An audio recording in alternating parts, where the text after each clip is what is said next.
You have been in this moment before. You know you are right, the facts are on your side, the logic is airtight, and yet somehow you walk away from the argument feeling smaller than when it started. They didn't listen, they talked over you, they twisted your words, attacked your character, and by the end of it, you were the one who looked unstable, the one who looked weak. Here is the truth that no one tells you. You didn't lose because your argument was wrong. You lost because you were playing the wrong game entirely. Most people enter arguments the way a soldier enters a battlefield carrying a chess set. They're prepared for the wrong war. They believe the goal is to be right, to present evidence, to be understood. And that belief, that innocent, reasonable belief, is the precise mechanism that hands your opponent total power over you. Machiavelli saw this 500 years ago with a clarity that still cuts. He watched princes lose kingdoms, not to superior armies, but to superior positioning. He watched intelligent men destroyed, not by stronger arguments, but by weaker nerves. And he drew a conclusion that most people are still not ready to hear. The battlefield of human conflict is not logical, it is psychological. And the moment you treat it as anything else, you have already lost.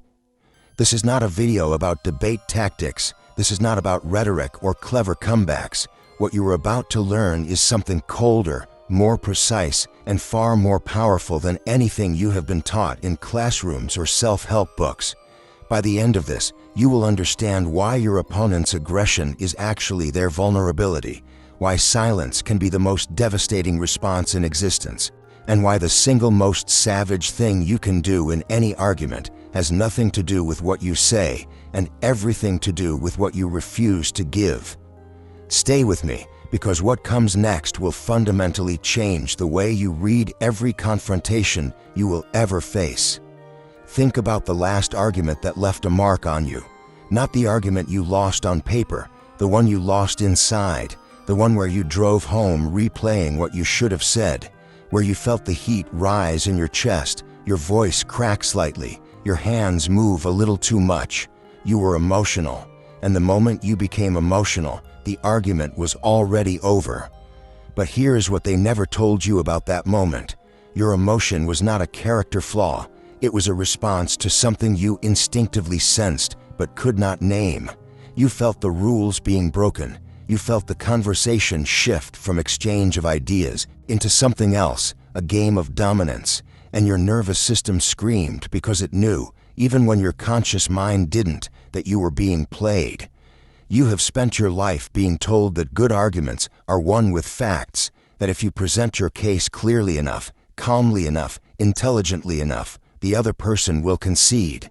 This is one of the most damaging lies ever sold to reasonable people, because reasonable people are the easiest to defeat. They're bound by rules their opponents never agreed to follow. Machiavelli wrote what others were afraid to think. Men are not moved by truth. They are moved by interest, emotion, and the perception of power. The prince who relies on the goodwill of his subjects has already surrendered the throne. The person who relies on the fairness of their opponent has already lost the argument. This is the trap, and you have been falling into it your entire life. Notice what happens when you try to correct someone who is emotionally invested in being wrong. You present evidence, they attack your character. You clarify your position, they repeat themselves louder. You appeal to logic, they appeal to the room. What you are experiencing is not stupidity on their part, it is a different strategy. They're not arguing to find truth, they're arguing to establish dominance, and dominance operates on a completely different currency than logic does.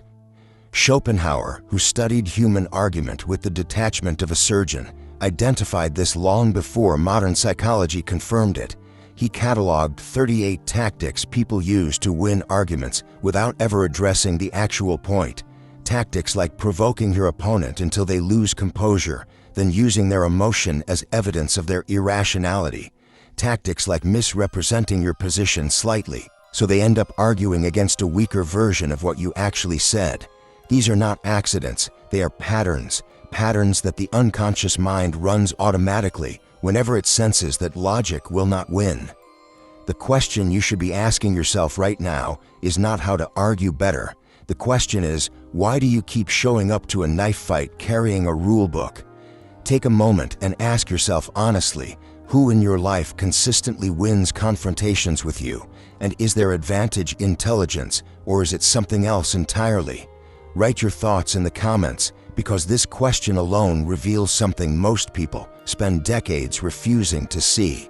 If you are still watching, it means you are ready for something most people cannot tolerate, not because they are stupid, but because what comes next requires you to look at your own behavior without the comfort of being the victim in the story.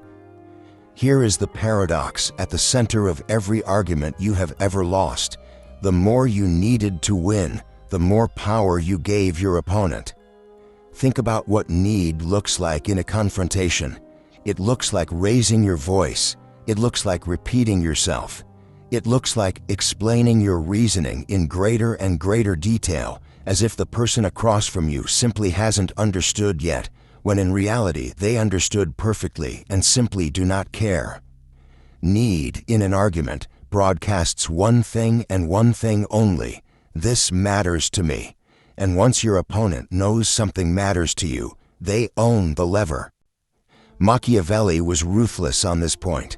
He advised the prince to never let his subjects see him beg, not because begging was beneath him in a moral sense, but because begging was a strategic catastrophe. The moment a ruler revealed that he needed something from the people, approval, loyalty, compliance, the negotiation was over. The power had already transferred. Your anger in an argument is a form of begging. Your desperation to be understood is a form of begging. Even your patience, when it is motivated by the fear of how you will look if you lose control, is a form of begging. You are asking your opponent to validate you, and they feel it. Every skilled manipulator, every practiced aggressor, every person who has learned through trial and error how confrontations work knows exactly how to read that signal and exploit it. But here is what transforms everything. Here is the reframe that changes the architecture of every conflict you will ever be in from this moment forward. Your frustration in past arguments was not weakness, it was information. It was your intuition correctly identifying that the rules of engagement had been violated, that you were operating on honesty while your opponent operated on theater, that you were bringing yourself to a game your opponent was playing with a mask. You were not wrong to feel what you felt. You were simply missing the second half of the equation: what to do with it. You already have the instinct. What you have been lacking is the method. The relief you have been searching for at the end of every argument, the sense of having held your ground without losing yourself, is not found in better arguments. It is found in a fundamentally different posture, one that Machiavelli would recognize immediately as the posture of the prince who cannot be unseated, the posture of someone who simply does not need the other person to concede. Stay with me, because everything I have been building toward arrives now. Sun Tzu wrote that the supreme art of war is to subdue the enemy without fighting. Machiavelli understood the same principle from a different angle. The prince who masters himself masters the room. These two ideas, separated by centuries and continents, point to the same cold, elegant truth, and it is the foundation of the one reply that wins any argument before the argument even begins. The savage reply is not a comeback. It is not a verbal attack. It is not a display of superior vocabulary or intelligence. The savage reply is a single, calibrated shift in posture that removes your emotional energy from the exchange entirely and forces your opponent to argue against air. Here is how it works. When someone comes at you with aggression, accusation, or manipulation, the expected response is defense or counterattack. Both of these responses give them exactly what they need: your engagement, your investment, your confirmation that their accusations are worth defending against. Every counterattack confirms that you are in a fight, which means you have already accepted the premise that this is a fight. The first element of the savage reply is the pause, not the pause of someone searching for words, the deliberate pause of someone who has already assessed the situation and found it beneath urgency. This pause does something psychologically devastating to an aggressive opponent. It removes their expected feedback loop. They threw something at you, they need to see it land. The pause denies them that confirmation. The second element is the question, not a rhetorical question, not a challenge, a genuine, cold, specific question that forces them to define their terms. Robert Greene, channeling Machiavelli for the modern age, identified this tactic precisely. Make your opponent clarify their position until the weakness in it becomes visible to everyone watching. What exactly do you mean by that? Delivered without heat, without sarcasm, with only the flat curiosity of someone who is genuinely waiting for an answer. This is a tactical weapon of extraordinary power. Here is why. Most aggressive arguments are built on vague accusations and emotional force. They rely on your defensive reaction to give them structure. When you force your opponent to be specific, you are essentially asking them to construct the very cage they intended to lock you in. And most people cannot do it, because most people are arguing from feeling, not from substance. The moment specificity is required, the argument collapses on its own architecture. The third element is the most Machiavellian of all, naming without judgment. When you can observe what is happening in a confrontation and describe it aloud calmly, not as an accusation, but as a simple observation, you perform what feels to your opponent like an act of psychological sorcery. I notice this conversation has shifted from the original topic. It seems like we've moved away from what we were actually discussing. That's interesting. That's not what I said, but I'm curious why you heard it that way. These statements do not attack, they reflect, and what they reflect with surgical precision is the tactic being used against you. Machiavelli called this the fox's art, to see the trap before you step in it, and more importantly, to let the other person see that you see it. The fox does not rage against the trap. The fox simply steps around it and continues walking. And the hunter, watching this, feels something cold settle in them, the realization that their trap was useless. The anatomy of the savage reply is this: pause, question, name. 3 moves, each one requiring less emotion than the last, each one returning power to the one who performs them. Now we arrive at the final truth, the one that everything before it was building toward, the one that the most successful people in any confrontation carry quietly and almost never speak aloud. The ultimate Machiavellian move in any argument is to make your opponent defeat themselves while you watch. This is not a metaphor, it is a literal strategy. When you remove your emotional investment from a confrontation, when you ask instead of assert, name instead of react, withdraw instead of escalate, something remarkable happens. Your opponent begins to fill the silence with their own unraveling. They escalate when you do not. They repeat themselves with greater intensity because your calm feels like a challenge to their aggression. They say more than they intended to. They reveal more than they should. They swing at a target that has already moved. And the room sees it. The audience, whether it is a room full of people or just the two of you, always sees it. They see who is controlled and who is controlling. They see who is performing and who is observing. Perceived power in human dynamics does not flow toward the loudest voice. It flows toward the stillest one. Machiavelli's coldest insight, the one he saved for the final chapters of The Prince, was this: the ruler who cannot be moved, cannot be defeated, not because he is stronger, not because he is smarter, but because without your reaction, your opponent has no material to work with. They are shadowboxing, and there is nothing more disorienting to a fighter than swinging at air. Here is the paradox that you need to carry with you after this video ends.